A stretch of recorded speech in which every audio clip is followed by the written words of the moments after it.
শাকিব খানের মুভি বর্তমান প্রেক্ষাপটে আমাদের ইন্ডাস্ট্রিতে কতটুকু ভূমিকা রাখে?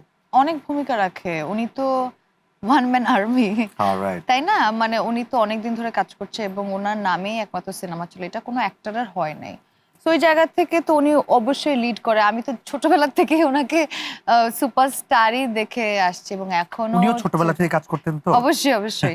আমার কাছে ওনাকে অনেক বুদ্ধিমান মানুষ মনে হয়, যার কারণে ওনার আজকে এই জায়গাটা উনি মানে পজিশনটা ওনার হোল্ড করে। ফোকাসটা ঠিক থাকে, উনি ফোকাস ওনার জায়গায় পয়েন্টটা। খুবই পারফেক্ট।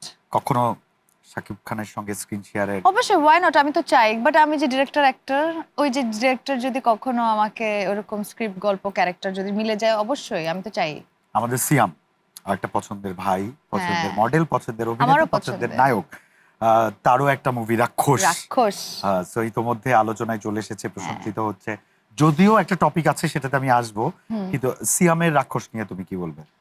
ইমপ্রেসিভ। আমি দেখতে চাই, মানে আমার এখনো আমার লিস্টের মধ্যে রাক্ষস আছে, যেহেতু আমাদের বন্ধু কলিগ, তো অবশ্যই ওর কাজ দেখবো। এবং কেমন করেছে সিয়াম, কেমন লাগছে ওকে কমার্শিয়াল সিনেমায়, ওটাও দেখতে চাই। সাকিব ভাই আসতেছে, ঢাই ঢাই ঢাই করে ভিলেনদেরকে মেরে ফেলছে।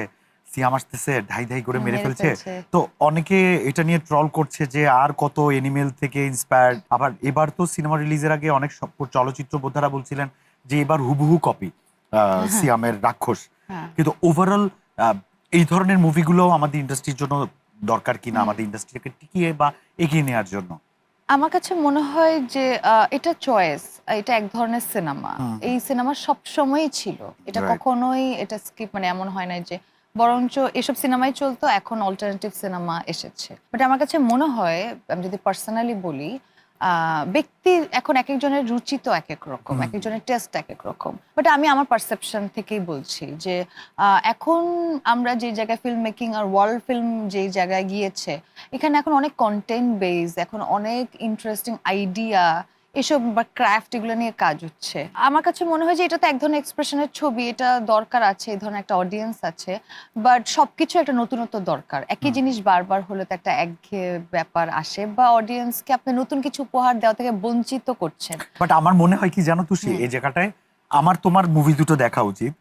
মুভি অবশ্যই। দুটো দেখে তারপরে আমরা বুঝবো যে আসলে আমাদের, হ্যাঁ, যে অবশ্যই, অবশ্যই, হ্যাঁ। রাইট যে হ্যাঁ, হ্যাঁ, আসলেই কপি হয়েছে কিনা। কারণ অনেক হ্যাঁ। সময় অনেক কিছু ধরো লবণও তো দেখতে চিনির মতো। আমি যদি বলি যে এখানে ইন্ডি ফিল্ম, আর্ট ফিল্মে কপি হচ্ছে না, হচ্ছে। হ্যাঁ, হচ্ছে কপি নিয়ে কথা না, কপি যে আপনি কিভাবে এটাকে প্রেজেন্ট করছেন, এটা ইম্পর্টেন্ট। ইম্পর্টেন্ট। এখন কপিটা যদি খুব চোখেও লাগে, সেটাও আবার খুবই, আমি বলবো যে অড। হুম। বাট সেটারও একটা স্মার্ট প্রেজেন্টেশন থাকতে পারে। বাট এটা আমি বলবো যে সব টাইপের ফিল্মেরই আসা উচিত, দেখা উচিত।